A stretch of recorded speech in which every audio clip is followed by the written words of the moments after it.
Welcome back to another video. Today I'm going to be showing you guys the elevator ritual by Snarled. So here we go. I think this is it right here. Don't look at her or speak to her. She isn't human. Hey, I'm Sapphire. Want to hear something scary? We live in the age of information. Answers to everything and anything are available to us in an instant. And yet, there are still so many things in this universe that cannot be explained. In these next few chapters, I'll be sharing the most puzzling, creepiest, unexplainable events that really happened, from unsolved crimes to common paranormal experiences. Our first story is about a young woman who checked into the Cecil Hotel and never checked out. The Cecil Hotel in downtown Los Angeles has been around since 1927, and since its doors have opened, it has had a very dark history. At one point, it housed famed serial killer Richard Ramirez, who murdered his victims in his hotel room. There have also been numerous incidents of guests jumping out windows and other unsolved deaths, just like the one I'm about to tell you. In January of 2013, a young woman named Elisa Lam flew to Los Angeles from Canada and checked into the Cecil Hotel. She was first placed in a hostel-style room, which she shared with another guest, but after 2 days, the front desk got a call. Hi, I'd like to make a complaint. The woman I'm sharing a room with is acting very odd. I don't feel comfortable. Is there any way you can move her? So Elisa was moved to a room of her own, and that was the last time anyone saw her. During her trip, she kept in frequent touch with her parents back home.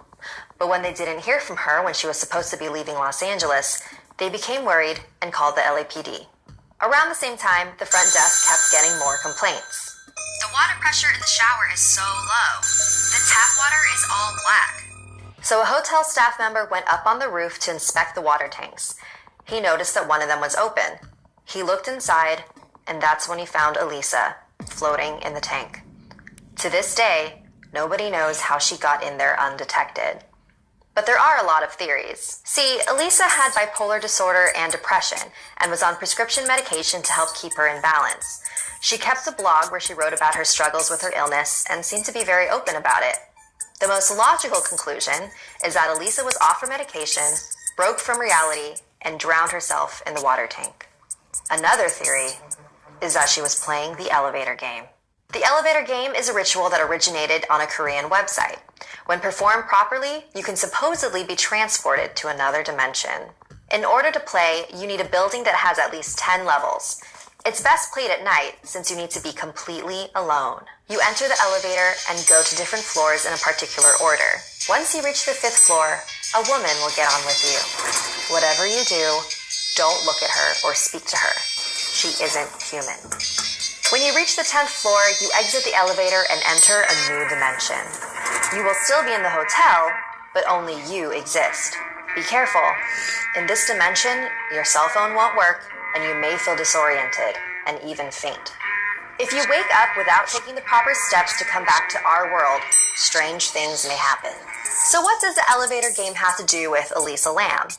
After news spread of her bizarre death, a surveillance video from one of the hotel elevators went viral. It showed Elisa acting very oddly in an elevator, pressing random buttons, talking to seemingly nobody. Was she playing the elevator game? The Cecil Hotel has since rebranded itself to Stay on Main. They can change their signs, but they can never change what happened within its walls. So, what do you think happened to Elisa? Is there a reasonable explanation, or did something more paranormal occur? Let me know in the comments. Like this video if it gave you the chills, and don't forget to subscribe to Snarled and check out our other videos. And if you dare to follow me, my links are in the description below. Until next time, sweet dreams.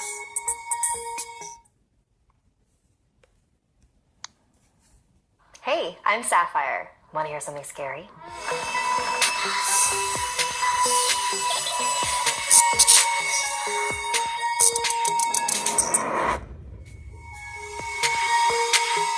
You've heard of the Slender Man, but have you heard of the tall, slender woman? This next chapter is a Japanese urban legend called Hachishaku-sama, which means 8 feet tall. My grandparents lived in a small village in Japan. Every summer, my parents would take me there on holiday to visit them. The last time I saw them was the summer when I was 8 years old. My grandparents were inside the house, and I was playing by myself outside in the backyard. I heard a strange sound.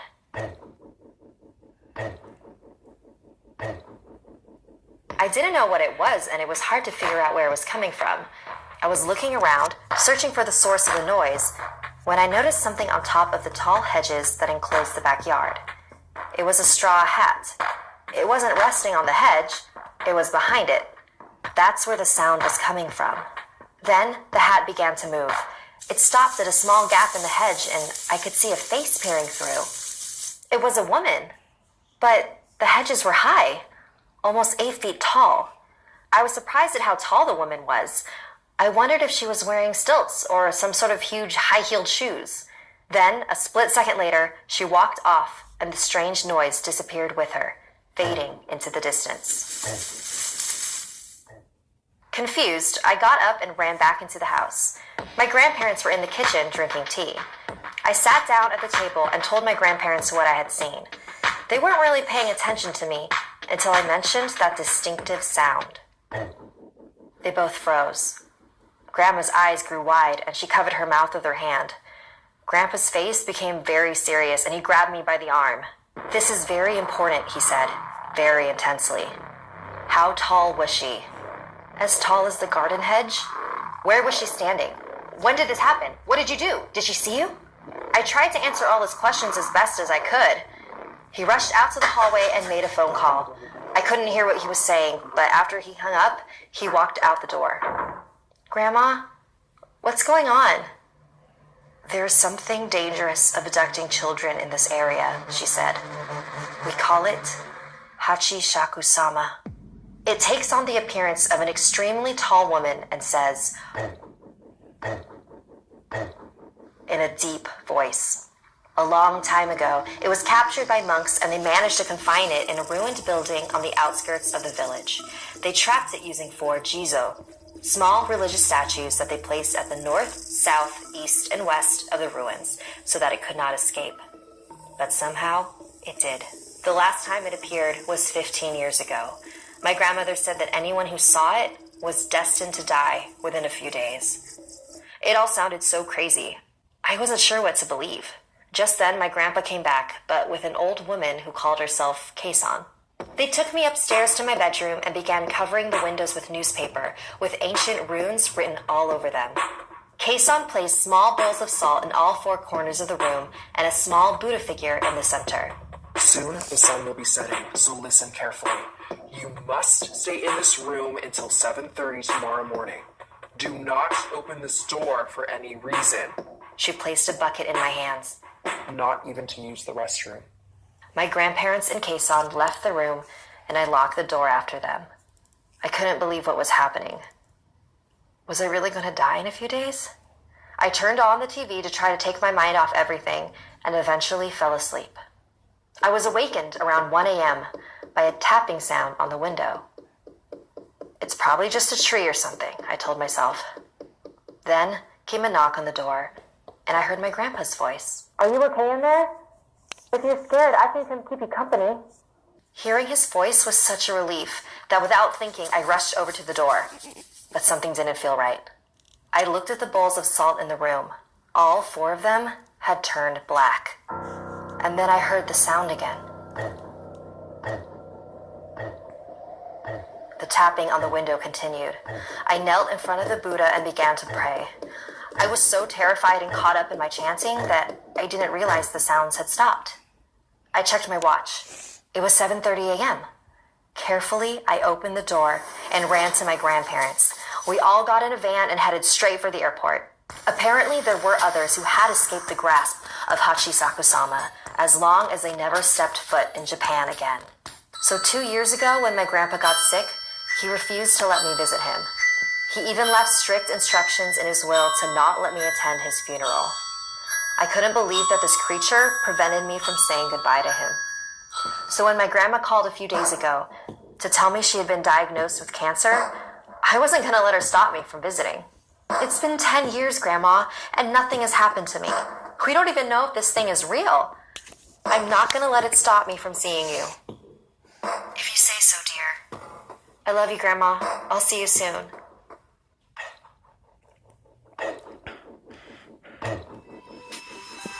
Ugh. Have you ever been mistaken for someone else? I know the feeling. When I was younger, I would constantly be confused for my older sister. It didn't help that my mom would dress us alike and give us the same haircuts. I was so used to being called the wrong name or having teachers claim they saw me elsewhere.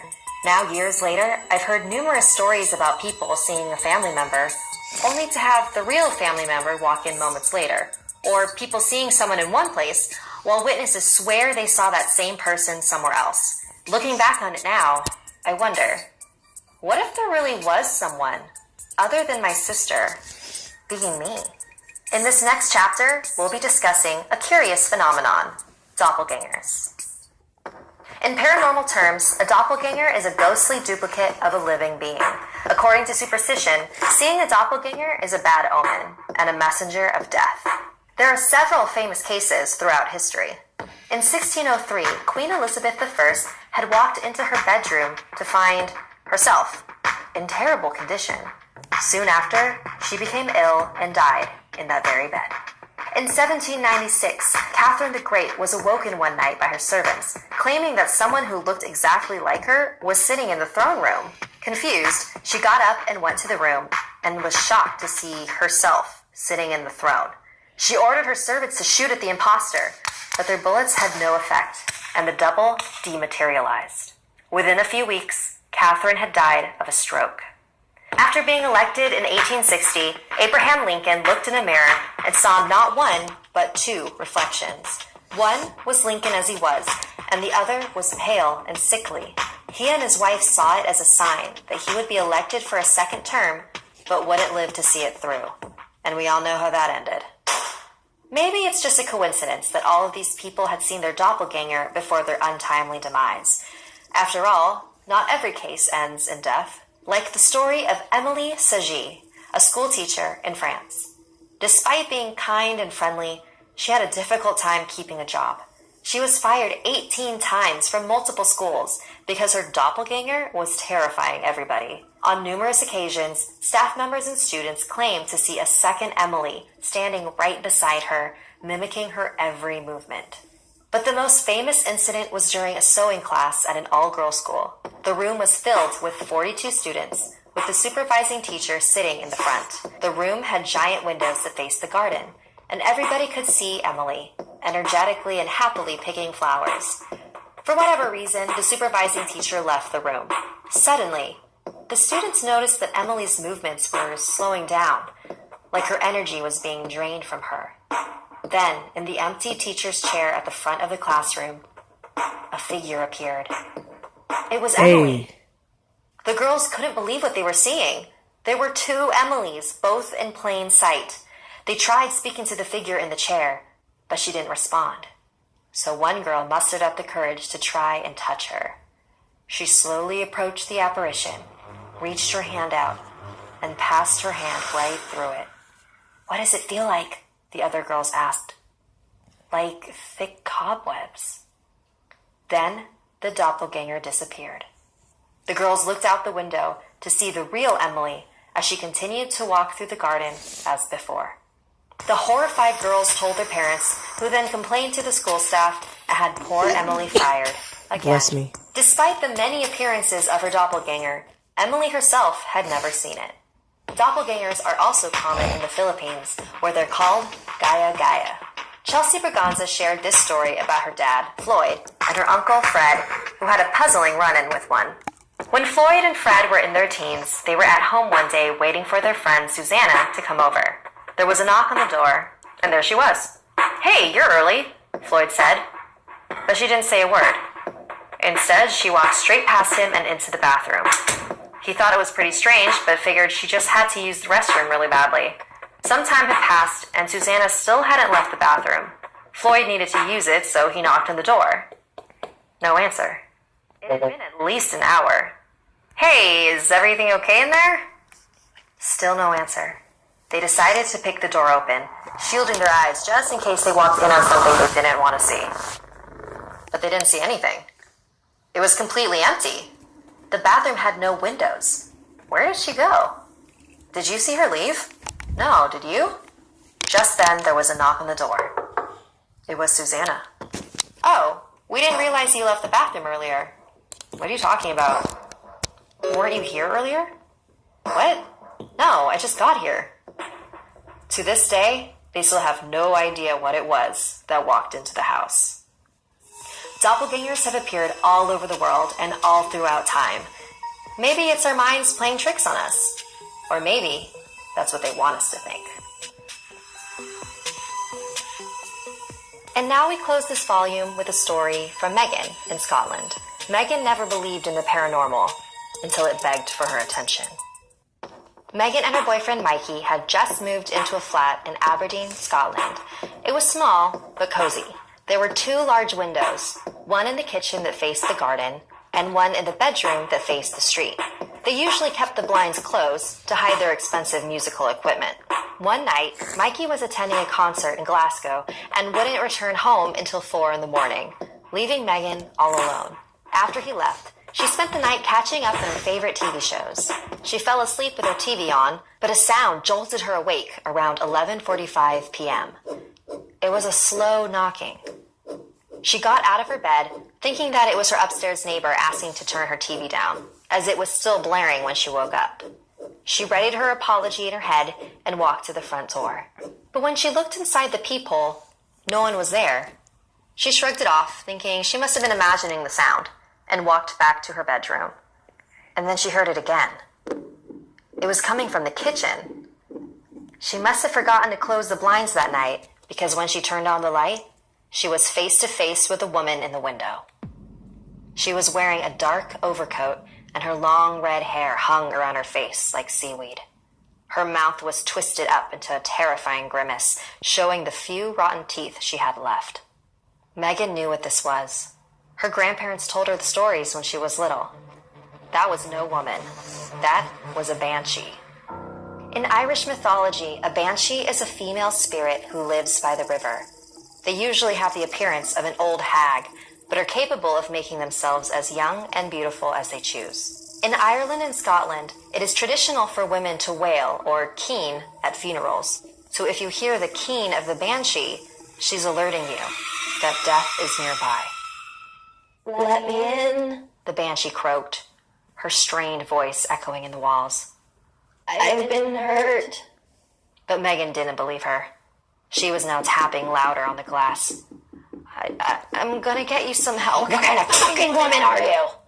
Megan ran to her bedroom and dialed the police.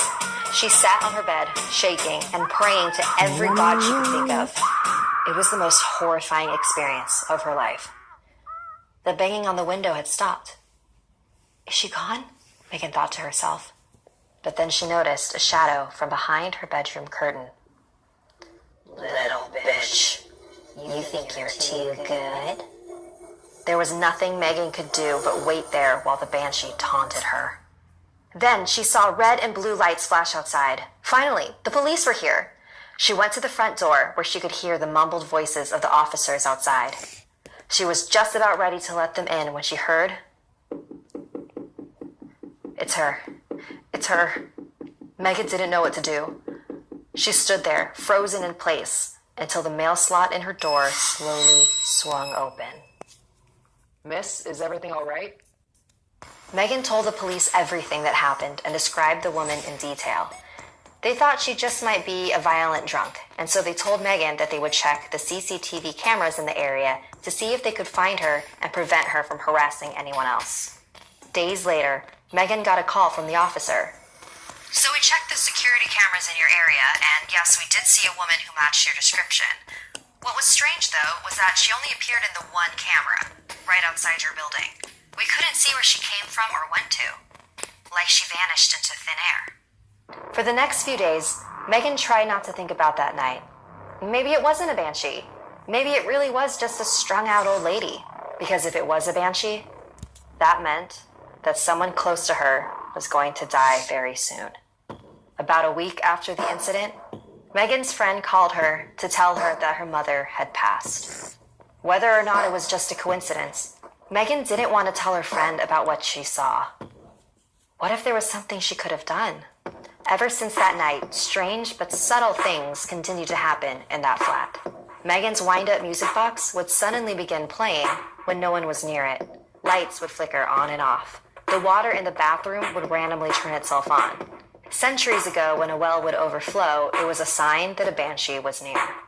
It didn't help that these things only happened when Megan was home alone, leading Mikey to believe that she had a wild imagination. And maybe that's exactly how the banshees want it to be.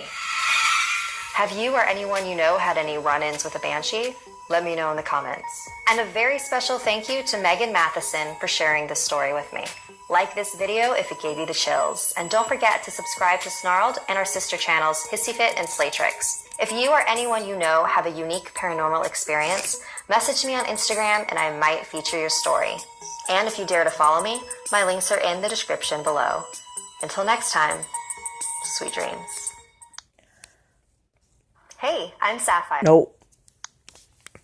Guys, I'll see you guys later. I'm gonna make another video, but this time it's for the guys and the women who like wrestling. So, see you guys later. My name is Solomon.